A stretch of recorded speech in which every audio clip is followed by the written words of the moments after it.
आइए सुनते हैं विशंबर नाथ शर्मा कौशिक की लिखी कहानी भ्रांति। शाम का समय था। इसी समय एक भिखारी जो फटे पुराने कपड़े पहने था, सड़क पर स्थित एक भवन के कमरे के सामने खड़ा होकर बोला, मालिक की बढ़ती रहे, कुछ खाने को मिल जाए। कमरे में 4 व्यक्ति बैठे थे।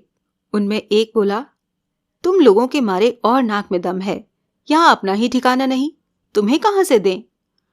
2 दिन से तो हम खुद खिचड़ी खाकर गुजारा कर रहे हैं, गेहूं मिलता ही नहीं। दूसरा व्यक्ति बोला, गेहूं ही क्यों, कोई भी अनाज नहीं मिलता।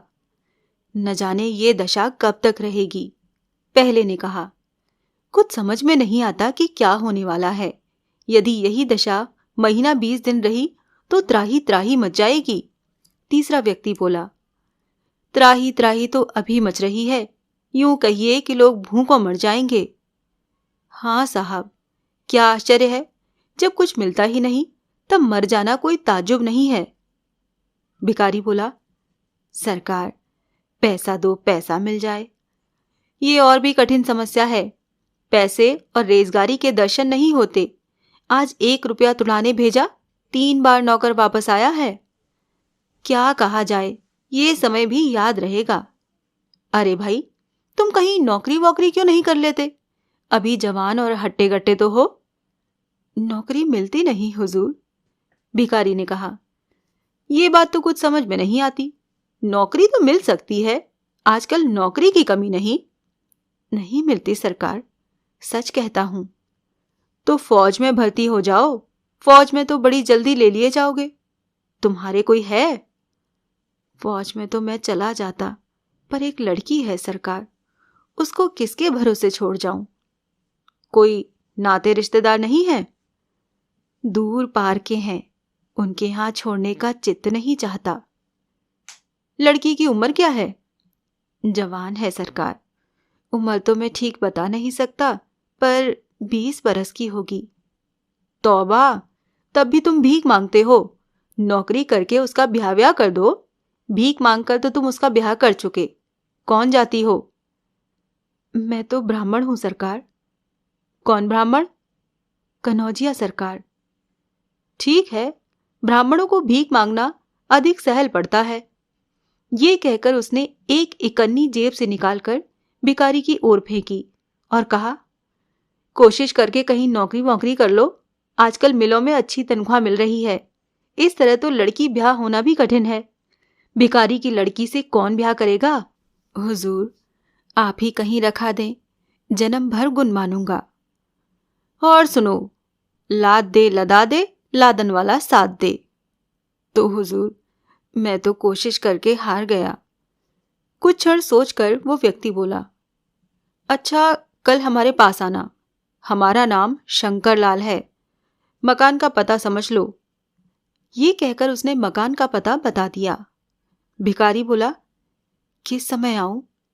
सुबह आओ, 9-10 बजे तक।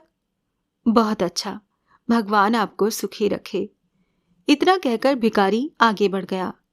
उसके चले जाने पर वो व्यक्ति बोला, यदि इसे सचमुच नौकरी करनी होगी तो आएगा, अन्यथा न आएगा। आप भी क्या बातें करते हैं। ये भला नौकरी करेगा? जिसे भीख मांगने का चस्का पड़ गया हो, वो कभी नौकरी नहीं कर सकता। खैर, देखा जाएगा। मैंने तो कन्या का वृतांत जानकर कहा कि एक गरीब का उपकार हो जाए। कौन जाने कन्या है भी या नहीं। न होगी तो न सही, मेरा क्या ले जाएगा। एक कन्नी ले गया जिसकी उसे आवश्यकता थी। आपने भी अच्छी कही, इकन्नी क्या ले गया, कोई बड़ी संपत्ति ले गया। कुछ देर में वो व्यक्ति उठकर चला गया। अब केवल 3 व्यक्ति रह गए। उनमें से एक बोला, ये शंकर लाल बड़ा दुराचारी है। जवान लड़की का नाम सुनकर कैसी जल्दी इकन्नी निकाल कर दे दी। हाँ जी, इसने लड़की को घतियाया है। बड़ा पतित है। विश्वनाथ से कहो, यही उसे यहां लाए थे, तब से आने लगा। विश्वनाथ बोला, क्या बताऊं, उस समय मुझे इसकी हरकतों का पता नहीं था। जब से मुझे मालूम हुआ है, तब से मैंने मेल जोल कम कर दिया है। भाई, हम ऐसे आदमी का अपने यहां आना जाना पसंद नहीं करते, लेकिन मना कैसे करें, ये प्रश्न है। सभ्यता और आंखों का शील मुंह बंद किए हुए है। विश्वनाथ बोला, देखिए, मैं किसी मौके से कह दूंगा, मैं उसे लाया हूं तो मैं ही उसका आना भी बंद करूंगा। हाँ उस्ताद, करना तो तुम्हें ही चाहिए। मैं ही कहूंगा, और शायद जल्दी ही। क्या करोगे? कहोगे क्या? कुछ तो करना ही पड़ेगा। अच्छा, अब चलता हूं। अजी बैठो भी, एक जरूरी काम याद आ गया। ये कहकर विश्वनाथ तेजी से चल दिया। कुछ दूर चलने पर उसने देखा कि वही भिखारी मंद गति से इधर उधर देखता चला जा रहा है। विश्वनाथ लपक कर उसके बराबर पहुंच गया। बराबर पहुंचकर उसने भिखारी से कहा, तो कल शंकर बाबू के यहां जाओगे ना?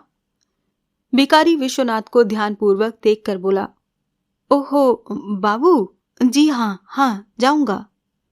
तुम्हारा नाम क्या है? मेरा नाम सीताराम है सरकार, सीताराम दुबे। रहते कहाँ हो? सीताराम ने पता बता दिया।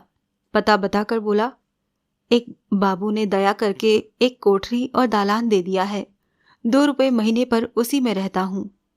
ठीक है, कहकर विश्वनाथ ने अपनी चाल तेज की। सीताराम बोला, आप भी सरकार ध्यान रखें, परमात्मा आपके बच्चे सुखी रखे। हाँ, कहते हुए विश्वनाथ आगे बढ़ गया। इस घटना को 1 मास बीत गया। आजकल सीताराम एक मिल में काम करता है। सवेरे ही घर से निकल जाता है और शाम को घर लौटता है। उसकी पुत्री सरस्वती दिन भर घर में अकेली रहती है। सरस्वती देखने में सुंदर है। विश्वनाथ ने सीताराम से घनिष्ठता उत्पन्न कर ली थी, अतः वो सीताराम की उपस्थिति अथवा अनुपस्थिति में उसके घर आता जाता था। शंकरलाल भी आता जाता है। एक दिन दोपहर को शंकरलाल जब सीताराम के घर पहुंचा तो उसने देखा कि सरस्वती बैठी रो रही है। शंकरलाल ने पूछा, काहे बिटिया, काहे रोती हो? सरस्वती ने कोई उत्तर न दिया। शंकरलाल ने जब कई बार आग्रह करके पूछा तब वो बोली, आज विश्वनाथ बाबू अभी आए थे। हाँ तो फिर? सरस्वती उत्तेजित होकर बोली, वो बड़े खराब आदमी हैं, वो हमारे यहाँ क्यों आते हैं? आज उन्होंने ऐसी बात कही कि मैं शर्म के मारे मर गई। मैंने कोठरी में घुसकर भीतर से किवाड़े बंद कर लिए। शंकरलाल विस्मित होकर बोला, विश्वनाथ बाबू, वो तो बड़े अच्छे आदमी हैं। अच्छा है, वो बड़ा खराब आदमी है। मैं दादा से कहकर उनका आना जाना बंद करवा दूंगी। शंकरलाल बोला, अभी 2-4 दिन मत कहना, पहले मुझे उससे बात कर लेने दो। अच्छा बिटिया? सरस्वती बोली, अच्छी बात है, पर अब वो यहाँ ना आए।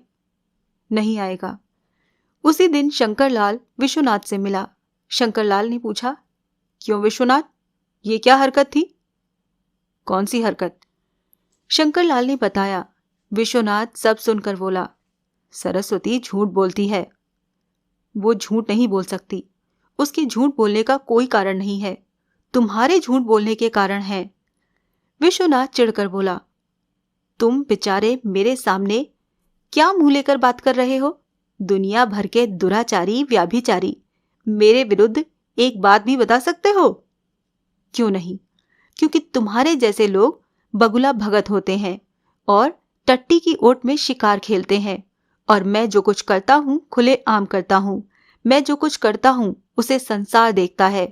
तुम जो करते हो उसे भगवान के अतिरिक्त कोई नहीं देख सकता। खैर, मैं तुम्हें सचेत करता हूं कि अब वहां कभी मत जाना। क्यों? जिससे कि तुम्हारे लिए रास्ता साफ हो जाए।